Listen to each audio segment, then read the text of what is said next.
It's been a busy week in the world of entertainment. The fall TV season is here, the Kardashians are pregnant, and celebrities are helping out with the hurricane. And we can't forget that it's Emmys week too.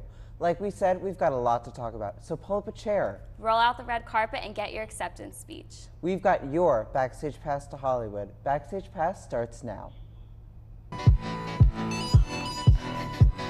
told you.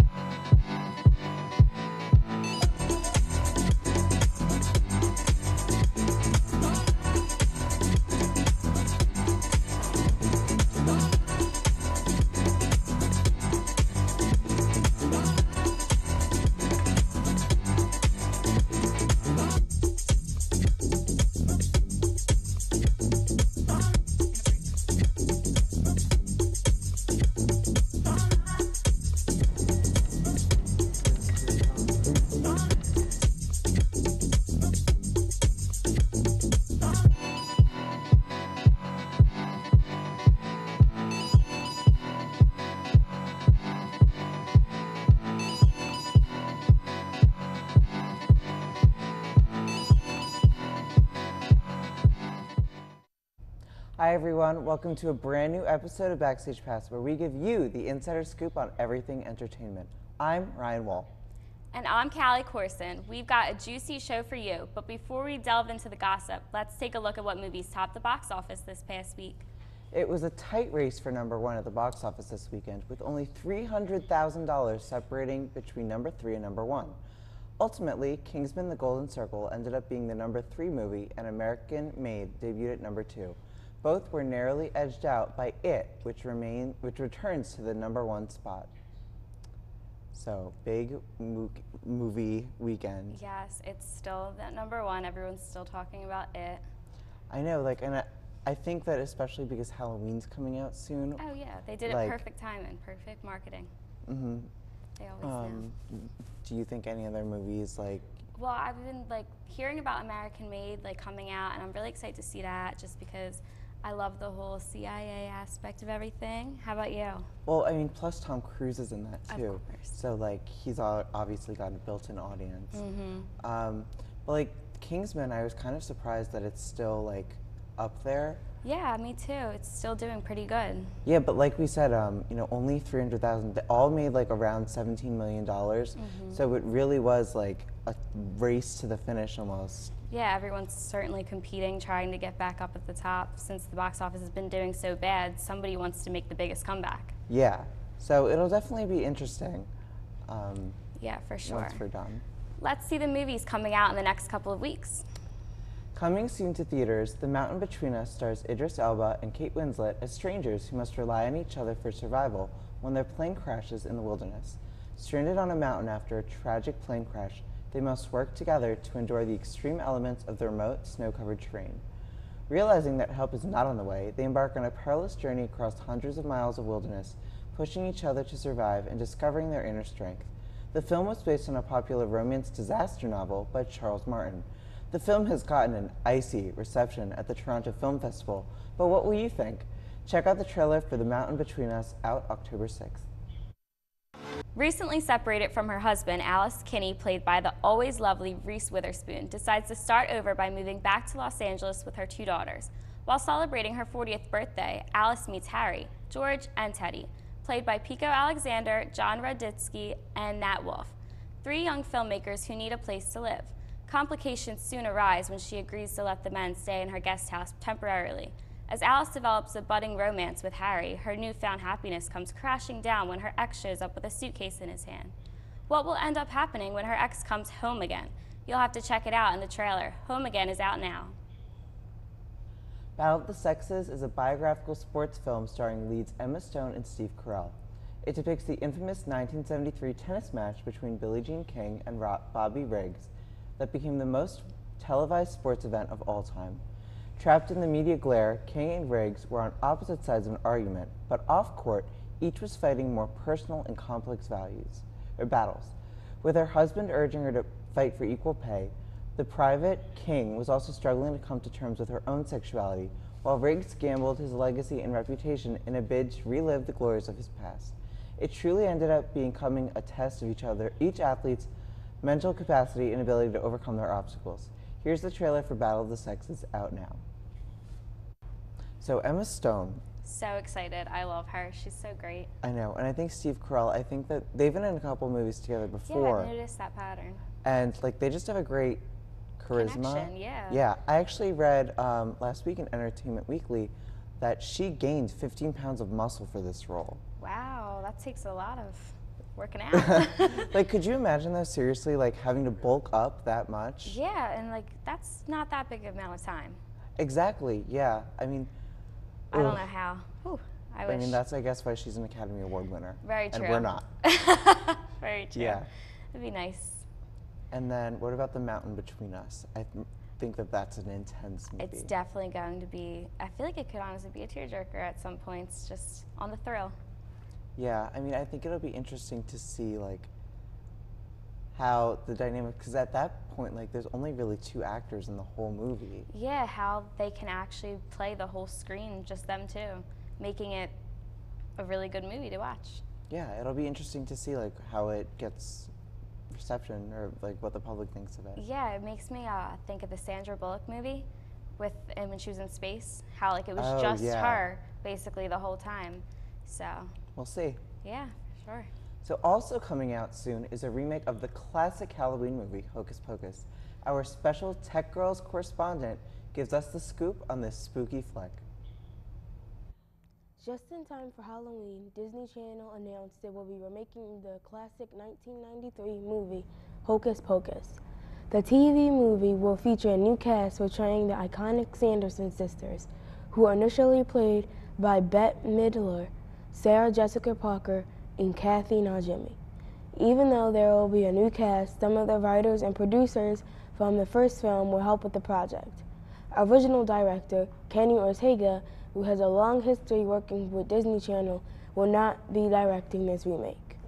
Hocus Pocus describes what happens when 3 villainous witches are accidentally resurrected in Salem, Massachusetts. It has become a cult classic and airs annually on Disney Channel and Disney Sisters Channel Freeform. The new project is in the very early stages of development, so not much else is known at the moment. It's interesting that there is a new cast in the remake because all of the original stars have hinted that they would enjoy getting back together to reprise their roles in a sequel. Fans have been asking for years for a remake of Hocus Pocus, but will they like what they get? We'll have to stay tuned over the next few months to see if the remake is as spellbinding as fans hope. For Backstage Pass, I'm Tech Girls correspondent Samaya. Thanks, Samaya. From the big screen to the small screen, the 2017 telecast of the 69th Primetime Emmy Awards was hosted by Stephen Colbert, who brought an unsurprisingly political tone to the ceremony. His opening number portrayed television as an escape in an overwhelmingly dystopian reality, and it set the mood for the night. Sean Spicer, the beleaguered former press secretary, made a surprise appearance, to mixed reactions. The night was one for the history books, as Donald Glover and Lena Waithe both were the first African Americans to win in their respective categories. Meanwhile, Veep star Julia Louis-Dreyfus made headlines for clinching her 6th consecutive Emmy for her portrayal of Selina Meyer. This is the most Emmys to be awarded for a single role, and is Louis-Dreyfus's 7th overall. The Hulu series, The Handmaid's Tale, also won big, as did HBO's Big Little Lies. Any award show calls for some fashion hits and misses. Every star who walked the red carpet at the 2017 Emmys looked beautiful in their own way, but I obviously had my personal favorites. Any lady who has the confidence to rock a stunning jumpsuit is a for sure hit in my book. Claire Foy rocked a one-shoulder Oscar de la Renta jumpsuit and paired it off with a fierce red lip. On the other hand, Elizabeth Moss chose a Prabal Gurung dress that was a no-go for her fair complexion. Mandy Moore sported a Carolina Herrera gown that did nothing to complement her lower half. The black and white dress could have been much better without the bulky bottom because the strapless top looked great on her neckline. Shailene Woodley looked phenomenal in a deep green Ralph Lauren gown. The color complemented her blonde hair perfectly with her effortless middle part. The velvet texture paired great with the simple straight down style. The only thing I would have done differently is add a necklace with the plunging V neckline. The 2017 Emmys had plenty of great looks, but Claire and Shailene slayed over the rest. The leaves are changing color, and the TV Guide has a whole new fall lineup. The TV schedule is filled with returning hits and brand new series just in time for the season change. It's time to get your snack bowl and mug filled with your favorite fall-time favorites and kick back on your couch for some of these upcoming series premieres. Monday nights on the broadcast networks will consist of The Good Doctor, The Voice, The Big Bang Theory, Dancing with the Stars, Lucifer, The Brave, and a few more. Tuesday's lineup for ABC is full of their hit comedies. The Mayor is new for the channel this year and is expecting to have more viewers tune in. Wednesday night is bringing back some of the heavier shows like Empire, Law & Order SVU, Blacklist, and Designated Survivor. Viewers will be able to watch Big Bang Theory's spin-off Young Sheldon on Thursday night if they're already a lover of the grown Sheldon. Will and Grace is making a comeback on the NBC network and hoping their old viewers tune in to see what is new with the gang.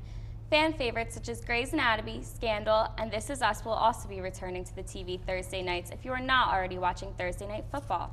Friday nights will be airing Hell's Kitchen, Dateline, Jane the Virgin, Taken, 2020, Once Upon a Time, Inhumans, and some more. If you are out on a date Saturday, you can tune into NBC and watch Dateline Saturday night. Mystery, Crime Time, Saturday Night Live, 48 Hours, or Saturday Night Football. After your long week, you can get back on your couch Sunday night to watch The Simpsons, Family Guy, Bob's Burgers, Shark Tank, or Madam Secretary, or the infamous Sunday Night Football. Let's just hope the Eagles can give us a reason to watch them this year. Also debuting this month was Lady Gaga's new documentary on Netflix. Backstage Pass correspondent Jerry Tripodi has more on Gaga 5'2". Pulls up, little monsters, because Lady Gaga is back at it again. This time with her documentary 5'2", now playing on Netflix. This documentary takes us into the private life of the pop star as she welcomes us into her home with her friends and family. It shows us a typical workday in the studio with her producer, Mark Ronson, and the rest of her team as she works on her new album, Joanne, and preps for her Super Bowl performance. She even shares with us the personal struggles in her life, such as the breakup with her fiancé, actor Taylor Kinney, and the death of her aunt and inspiration for her new music, Joanne. We also learn about and observe the chronic illness that she battles every day. This documentary is guaranteed to make you overflow with emotions. It is appropriate for older teens and adults. And of course, if you are a fan, you'll be sure to love and appreciate this heartfelt piece. This about sums it up for my pick this week. My name is Jerry Tripodi, and I'll see you next time. So Ryan, I heard you watched the Lady Gaga documentary over the weekend. Yeah, it was really interesting. I mean, I agree with Jerry that it had a different perspective, like on what it means to be a star, and like, it was just kind of interesting that like you think celebrities have this perfect life, and then they're human beings like us. Yeah, of course. I feel like she's a really good example of that. It kind of reminds me of the Kesha situation we talked about on our last episode. I feel like they just have some really hard times, and not everyone always expects it. Yeah. So other than that, what are you looking forward to in the fall? I know that you said that you had a lot of shows to catch up on. I loved like the broadcast network shows. I love watching the Tuesday night ABC comedy hits. I actually watched The Mayor because it hadn't aired yet, but they put it on demand on Comcast. Oh, really? Yeah, I love when they do that. Yeah, so what did you think of that? Because I was like kind of intrigued. It was okay. I thought it was going to be better. Maybe the next episode will be better. I did watch The Good Doctor, and that blew me away. I really liked that. What did you like about that? I feel like it had almost a business aspect to it, as well as just about like being in the hospital, because I never was a fan of Grey's Anatomy. I know a lot of people disagree with me. I just never could get into it. Yeah. How about you? Did you see anything you were interested in? I mean, I have always wanted to get into like Shonda Rhimes, but I never have time to. So hopefully this year I will be able to. Yeah, that'd be awesome. So, from shifting now, in a stunning upset, up-and-coming rapper Cardi B dethroned the reigning queen of pop and Backstage Pass's perennial favorite, Taylor Swift, from the Billboard Hot 100. Cardi B's song, Bodak Yellow, overtook Look What You Made Me Do for the top spot. This is actually a really big deal, because this is the first time in almost 20 years that a debut solo woman-fronted rap single hit #1. Not only that, but Cardi B is not nearly as recognized as Taylor Swift, whose #1 spot was a given. The song has been steadily climbing since June and has been praised for its unorthodox form. Cardi B performed the song a few weeks ago at the MTV VMAs, which helped boost her profile. Taylor Swift took it in stride and sent Cardi B flowers. We'll have to see how the rapper's profile will rise or if she'll just be a one-hit wonder. Hugh Hefner, the man who changed the public's perception of sex, has died at age 91. The cause of his death was announced as natural causes. Hugh impacted many people in pop culture and left behind a well-known legacy that will be talked about for years. Hef was born in Chicago in the late 1920s to a Puritan family. He openly discussed how he grew up seeing the negative sides of prohibition and no public discussion of sex. He believed he was the person he was in the modern day because of his religious family, and he was glad he could have the opportunity to find his passion from it. He had 3 wives and plenty of girlfriends through his lifetime, but Crystal Hefner was the woman he was married to on his death, September 27, 2017.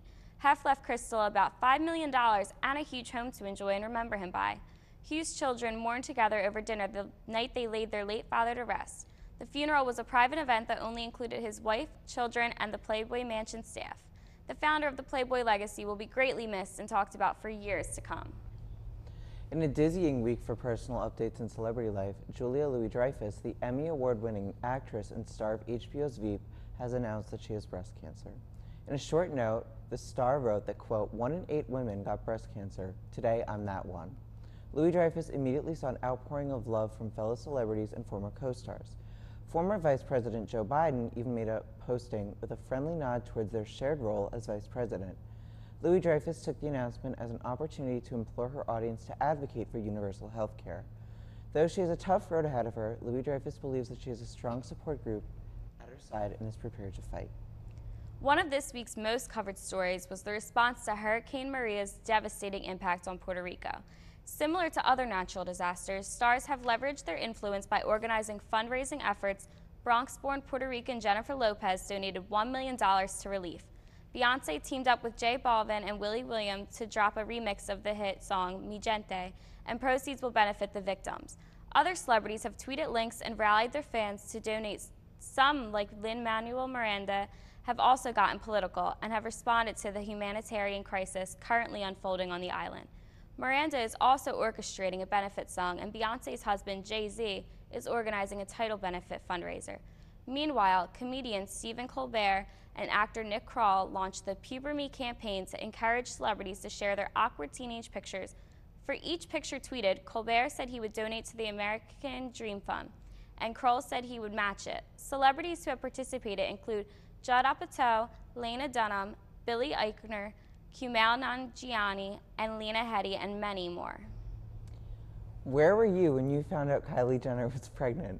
The shocking report that, quote, broke the internet, to quote another Kardashian, began a week of whirlwind reports that coincidentally coincided with the 10th season premiere of Keeping Up with the Kardashians. Jenner, who is only 20 years old, is reported to be several months along with a child by boyfriend Travis Scott.